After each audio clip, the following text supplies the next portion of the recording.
Greetings and welcome to my YouTube page. I'm Clint I, Executive Spiritual Coach for Franz Bardon practitioners, and in this video I am going to tell you what I believe is the purpose of Franz Bardon's work and the purpose of doing this work.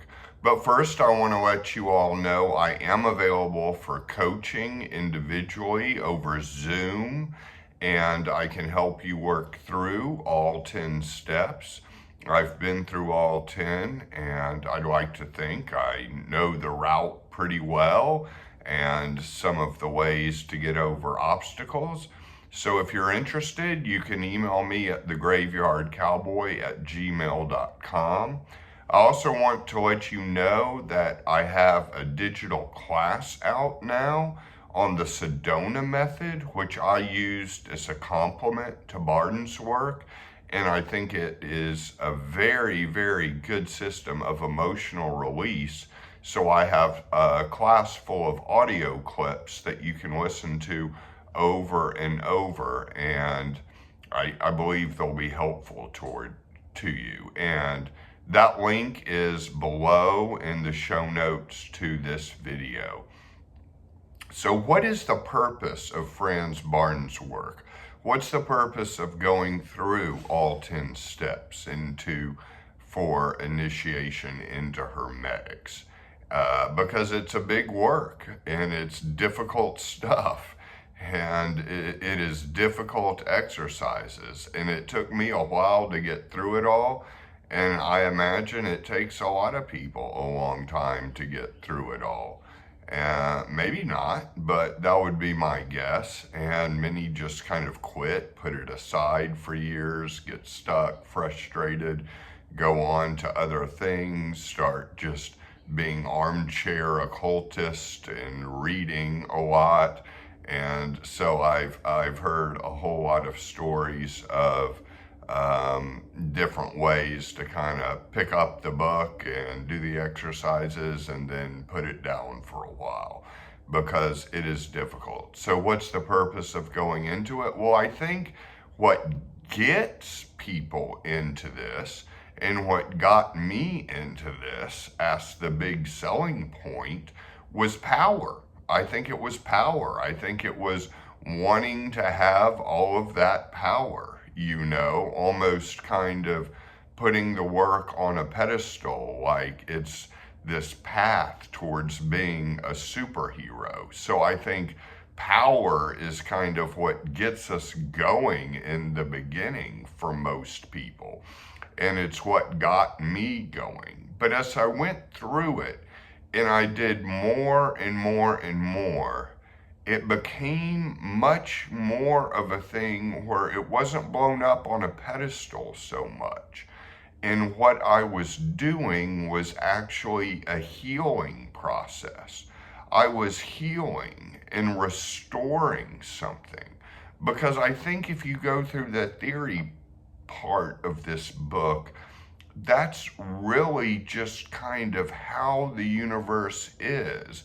And when I say it's restoring us, I wouldn't necessarily call it like restoring us to the natural state. Because if we go back to birth, sure, we're born more open, we're born more vulnerable, more spontaneous, more feeling things instantaneously, and then it becomes a process of domestication, of development, of being influenced by parents and peers, and we start to wall off in certain ways and sometimes develop a lot of imbalances. So there's certainly spiritual paths that I would say restore us to a more natural state.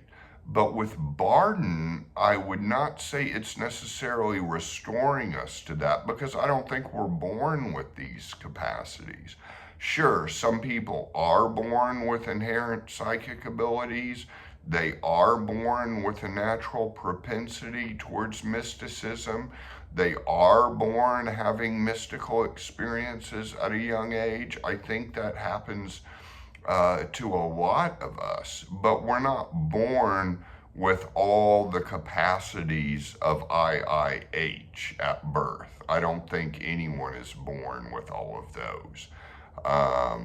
Certainly, if they were, I don't know. That would be an interesting life. Interesting to see what the parents would do with a kid like that.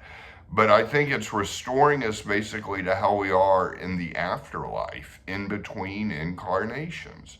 And we're in a spiritual state and we have all of these capacities, or we're learning or relearning them again in between incarnations.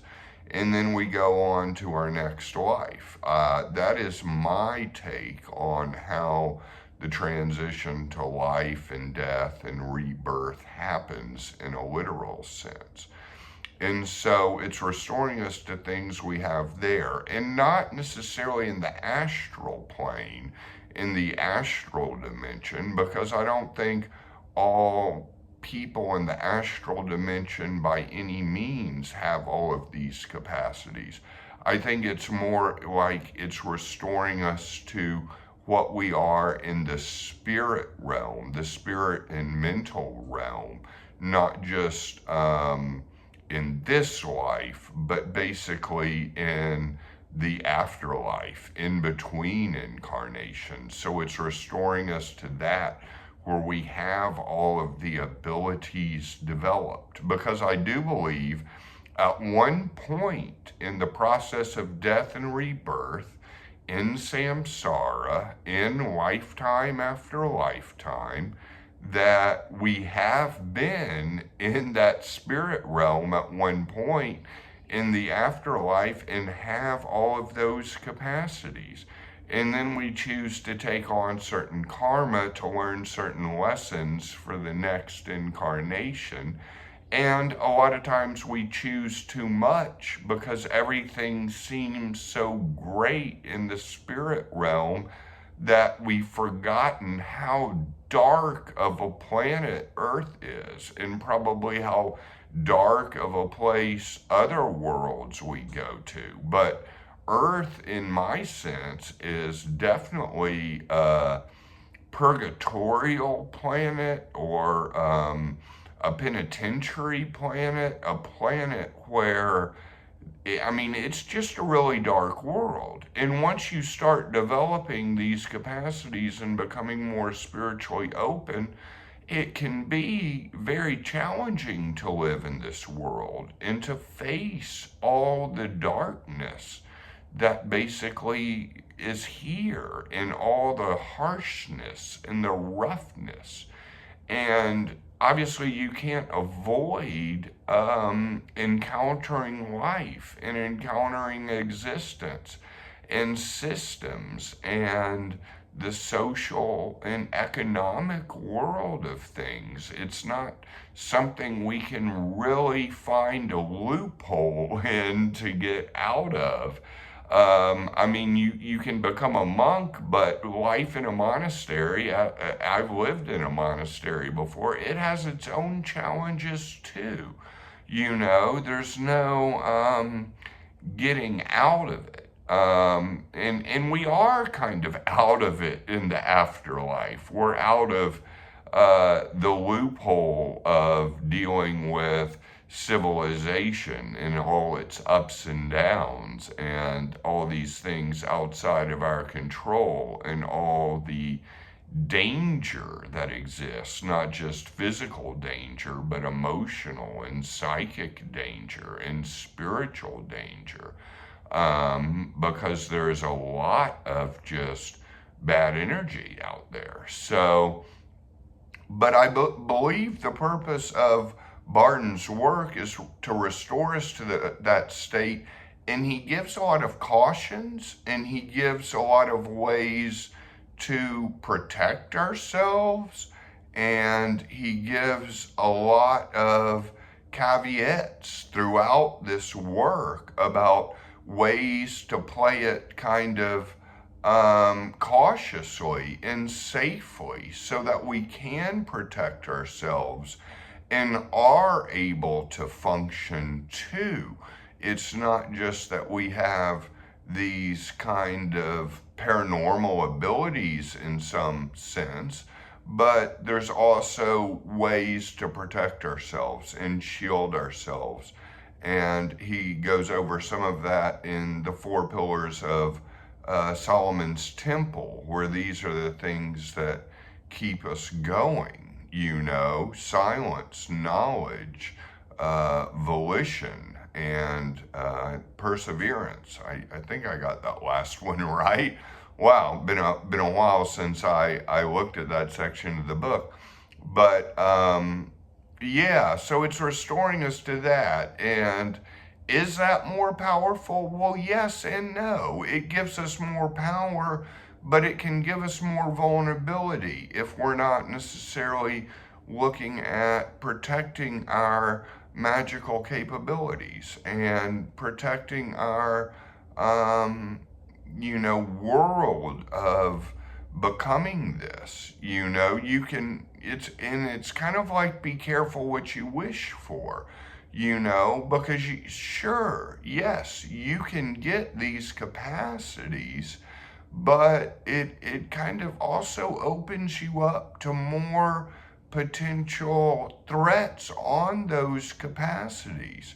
And I'm not meaning to scare anyone. I just want to be upfront that there's some ups and downs here. There's some trade-offs here going on. So the restorative process is beautiful and fun and great, but there is also still the world we have to live in with these spiritual abilities.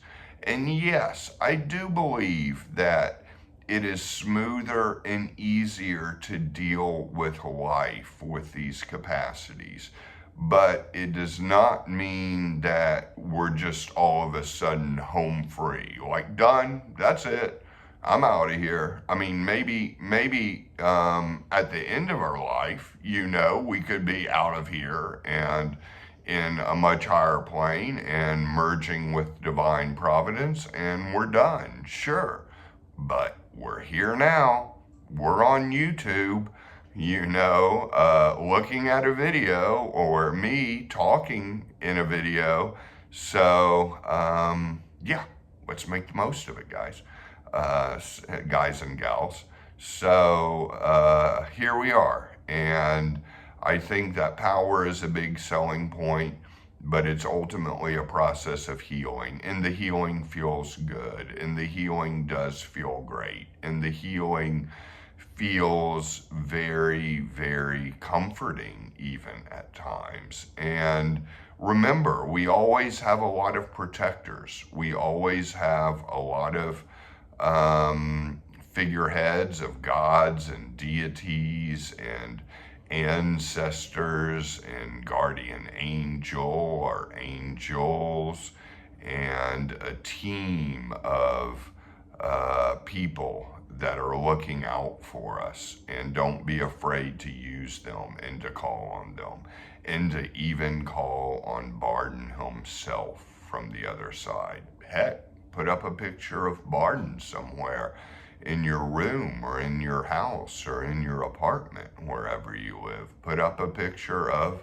Bardon and know, hey, he's still there and he's helping us, even wherever he's at, which is probably a pretty good place. So on that note, I will close. Many blessings to you. And again, if you want to reach out for coaching, you want to reach out and get the online class, or you just want to email me with comments, you're certainly welcome. My email is thegraveyardcowboy@gmail.com. Many blessings to all of you, and enjoy this life, enjoy this dance that we get to share together.